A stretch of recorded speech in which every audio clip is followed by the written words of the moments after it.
So let's start with one of the points that you guys brought up, right? Now, if we were to remove religion, I would argue that one, we are religious thinkers. We think in religious terms. We think in narratives. And we think in these long, broad, extending mythological narratives that are actually pretty consistent in the human condition. You can call it the collective unconscious. But these narratives, like Prakhar was saying, in, I guess, more English, they codify information that's actually very useful to us.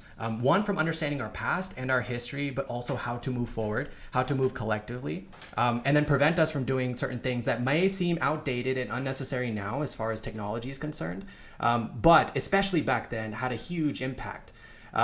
So my first question to you guys is, one, the alternative seems to be that we'll replace religion with science, right? But I would argue that that is in the direct opposite direction from how human beings naturally operate. And most people are not scientifically fluent. So what do you say, if there was a vacuum in religion, how do you begin there?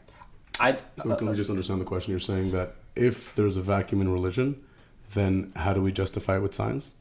No, what do you replace it with? One example is science. I've heard Sam Harris argue that many, many times. If I can respond directly to that, I think that you're giving religion too much credit. For the vast majority of Western history, and if you look throughout Europe, for example, there have been two kinds of the supernatural that have been believed, that have been present in that culture, right? There's been the supernatural that is believed to be literally true, your source of worship. So in, post-Christian Europe, that was Christianity. And there was also the supernatural that was believed to not be true, which was mythology, folk tales, storytelling. Paganism. Even in Christian Europe, in paganism, there was a huge divide, right, of the folk religion that the people practiced, and may have had some level of belief in, but that was their storytelling, their philosophy, where they got their morals from. And then kind of the higher, the people who actually went to the temple of Jupiter and worshipped Zeus.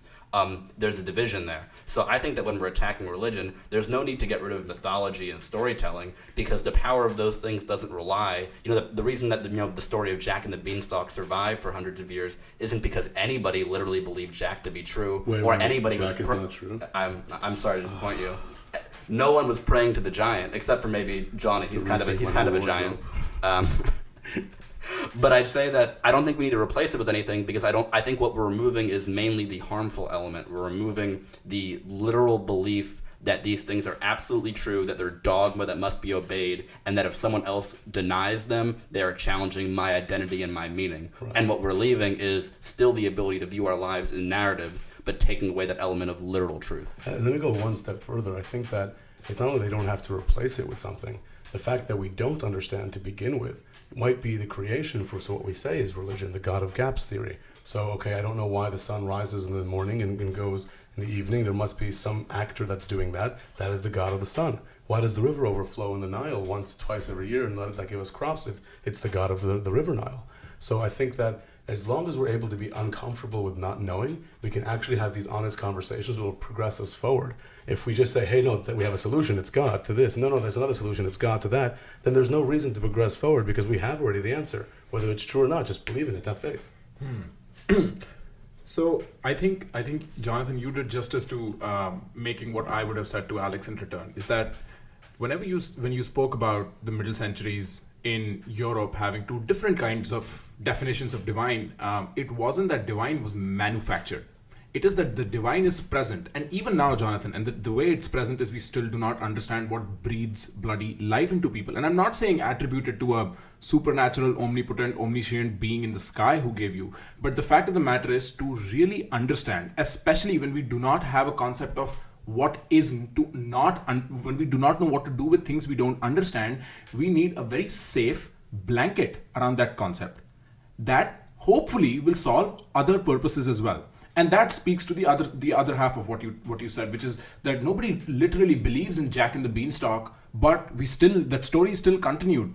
But Jack and the Beanstalk does not serve the purpose of keeping people together or keeping people healthily in a society together, removing friction, creating laws. You have to embed an element of belief to give life to those ideas buried within the matrix.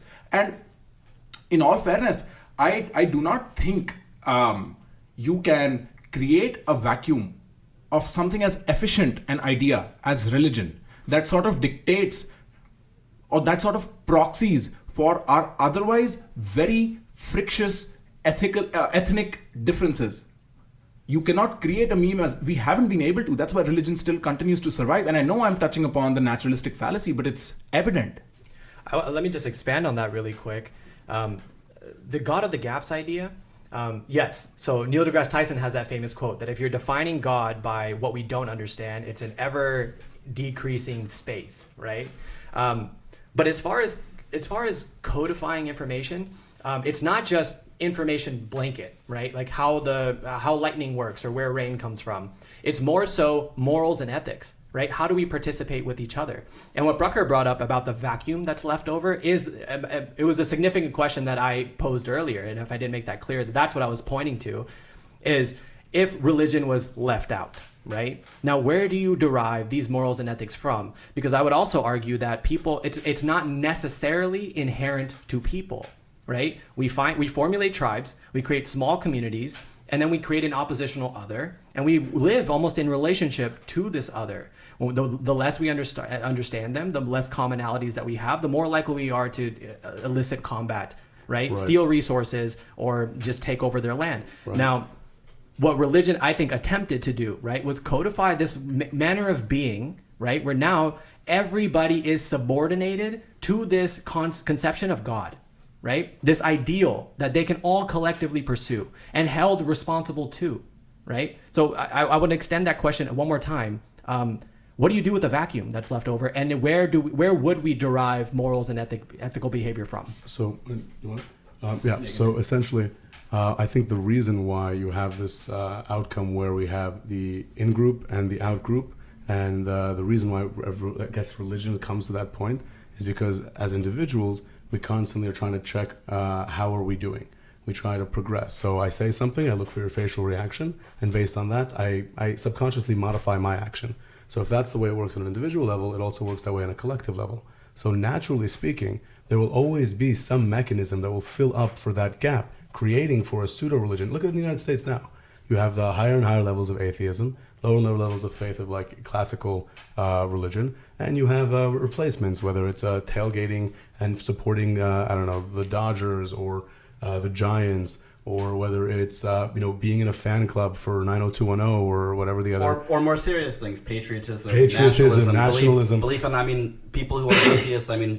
Yesterday Bernie Sanders won the Nevada primary. If you're a devoted democratic socialist, that's in many senses your religion. That's where you get your sense of justice. That's where you get your sense, And that's your holiday, which one you just won. So I'm saying, to answer your question, the question's already been answered. You have lower levels of religion in the United States, right? And instead, what happens is you have these pseudo-religions, not necessarily based on the idea of divinity, but based on a collective. And that comes back to the point of morals and ethics.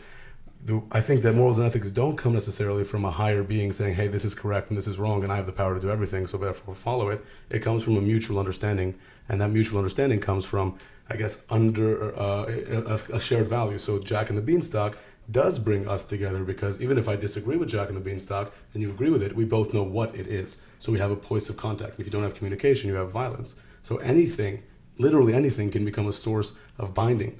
When I would prefer a world where you have the source of binding being hobbies like skiing or nationalism or patriotism, and not necessarily a belief in the spaghetti monster.